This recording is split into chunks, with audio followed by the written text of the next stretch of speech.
What's up everybody, welcome to Money Management channel. My name is Andrei and today I'm gonna be doing an update on MMTLP and FINRA saga. I got the cash in the bag, stadium packed. Born a rock star in this life, gonna live it up. And for today's video, guys, I have several quite interesting news. First of all, I will show you an update in Scott Roth's litigation process. On top of that, guys, I will show you that potentially we are about to see new lawsuits against some community members, and these lawsuits might be related to the defamatory statements that were made just recently.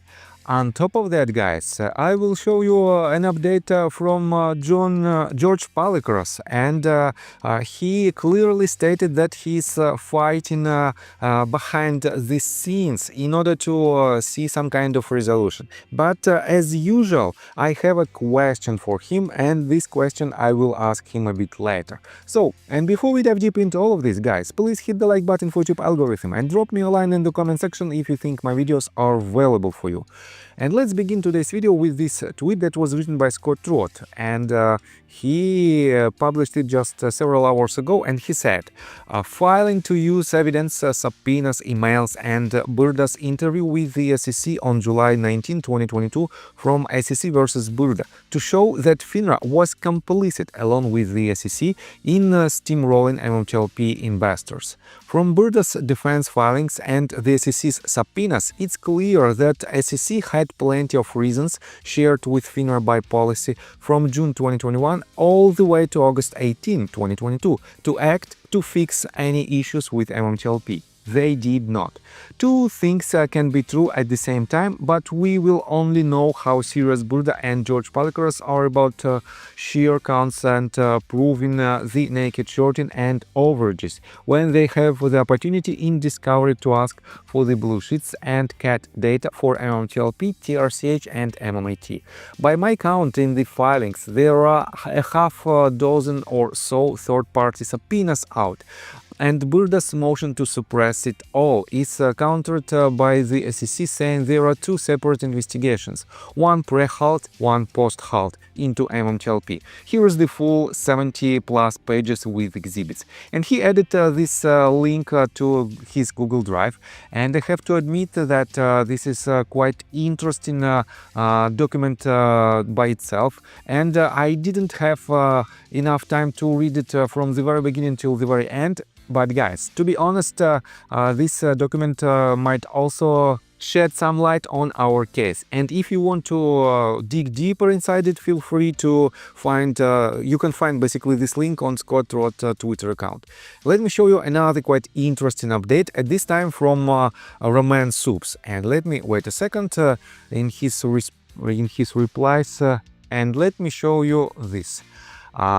Roman Soups wrote his tweet just 2 hours ago in response to Busy Brand's tweet, and it is quite interesting. Let me quote you this tweet that was written by Busy, and he wrote it again just several hours ago. He wrote, a far for moment, defamatory statements against the company are generally not considered protected free speech because the First Amendment right to free speech does not shield the publication of false statement that harm a person or company's reputation. Meaning, if you make a demonstrably false statement that damages a company's reputation, you can be held liable for defamation. Essentially, you can't use free speech as an excuse to spread harmful lies about a business. Important considerations. While anti-SLAPP laws provide significant protection, they do not shield individuals from making demonstrably false statements with malicious intent. Super troopers.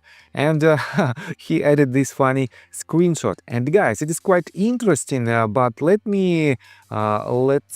take a look at the tweet that was written by Roman Soups. He wrote, I'm not sure what bee flew into Busy Brand's bonnet. I get the feeling many of us are going to find out a lot of things soon in the MMTLP fiasco.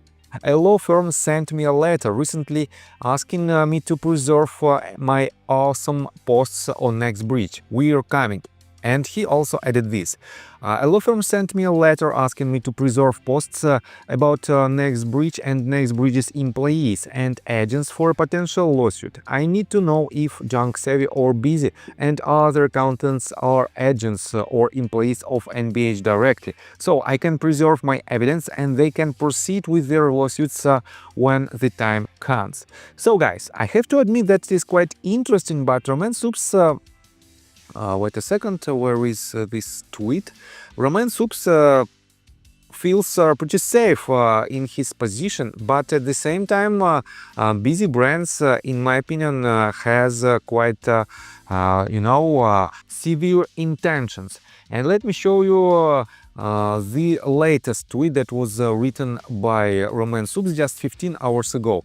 Is this Busy saying yes or no? And he added the screenshot. Wait a second, it was made just 15 minutes ago. I'll try to show you this tweet in Busy Brands Twitter account. Yes, here it is.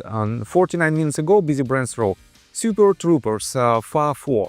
And he basically reposted, not reposted, but he made a screenshot of the tweet that was written by Roman Soups and that I just read to you.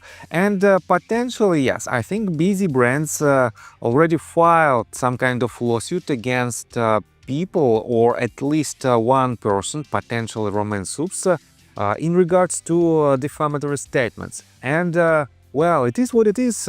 Things are going in this direction as well, and that is why I cover all the news related to MMTLP saga. Time will tell what will be the resolution, and if someone was a paid shill or is a paid shill from the wrongdoers, or if someone has NDA from Next Bridge Hydrocarbons. I think this type of lawsuits will expose all these facts.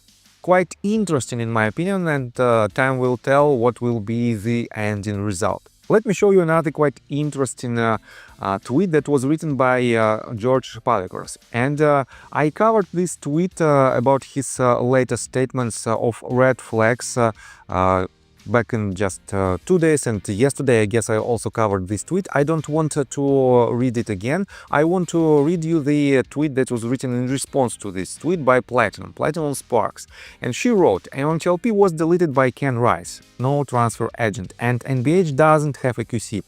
These are the stocks that are currently chilled. And she added the link to basically a web resource where you can find this list of stocks.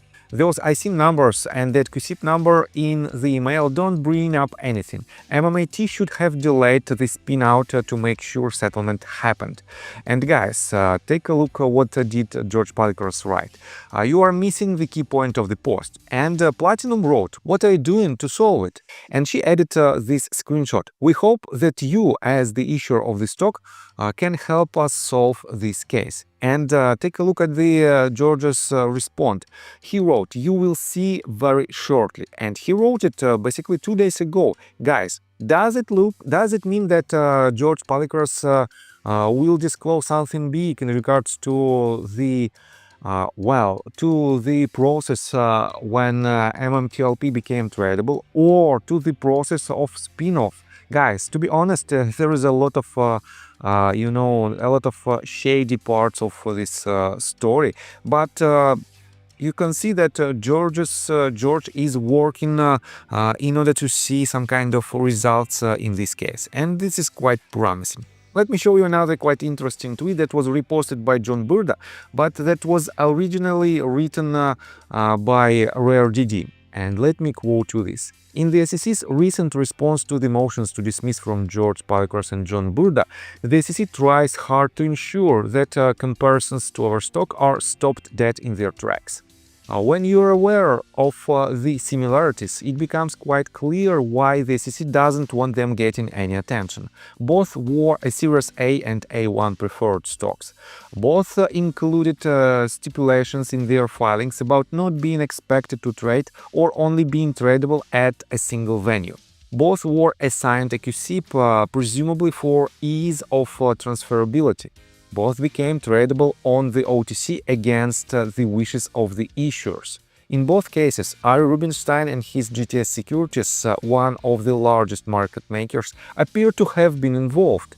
In both cases, Georgetown professor and Modern Markets Initiative, an HFT lobbyist organization founded by I. Rubinstein advisor James Angel, claimed to be a shareholder but made arguments that supported his employer R. Rubinstein. And guys, let me remind you that James J. Angel showed just, I guess, less than 10 shares of MMTLP and or just couple of shares. I don't remember the exact number, but it is extremely low number, literally less than $30 of worth.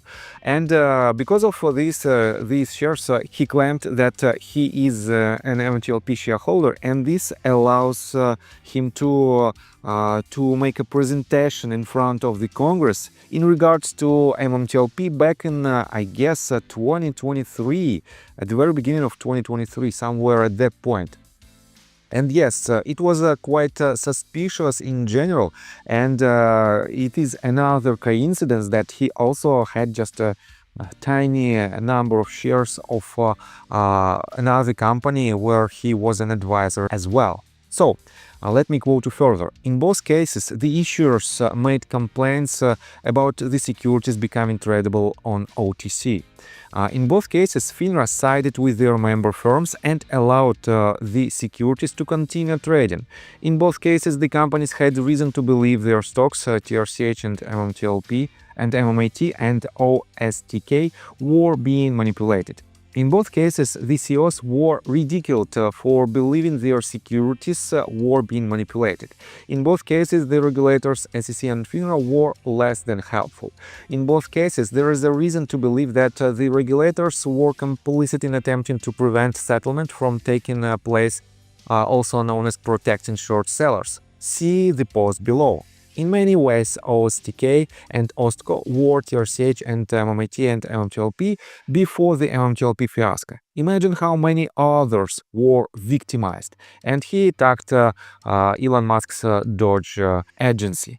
And I have to admit, guys, that yes, a lot of similarities you can see in these two cases. And if you extrapolate this data to the bigger picture, you potentially might see that there is much more companies that were attacked by the same people with the same conditions, with the same circumstances. And definitely, if it is a process that someone can do over and over again, and at the same time, guys, a lot of CEOs are claiming that it is an illegal action that happened with their stocks, why in the world FINRA and SEC don't do anything in order to solve this problem? In my opinion, it is their primarily target to protect the market and all the investors from this type of actions. So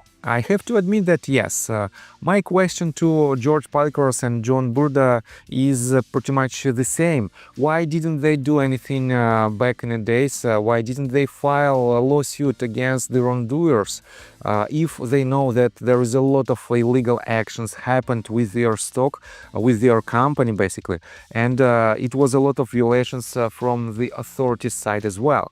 I think this question is 100% legit, and we have to know this answer. So time will tell what will be the next step in our case, but for now, guys, be laser focused on our main goal. And guys, let me tell you my personal story. I have a wife and 2 children aged 11 and 15, as well as a small dog. After 30 years of living in Russia near the Baikal Lake, we decided to move. Now we reside in Serbia. Although I don't own any MMTLP shares, I invest a lot of time creating daily MMTLP videos. I have been doing this every day without days off and holidays for more than 1.5 years. Now I wish to buy back this time from my family, from my children. We've agreed that I will ask the MMTLP community to support me, and I will give all the money to the children. Therefore, if you believe that I am providing useful content for you and wish to support me, you can join my Patreon account. For $5 a month, I will add your name to my list of supporters if you wish. Thank you in advance. The link you can find in the description below. So, I think that's all information that I want to provide you. If you like my video, please hit the like button and subscribe to my channel. And see you guys and girls next time. Bye! I got the cash in the bag, stadium packed. Born a rock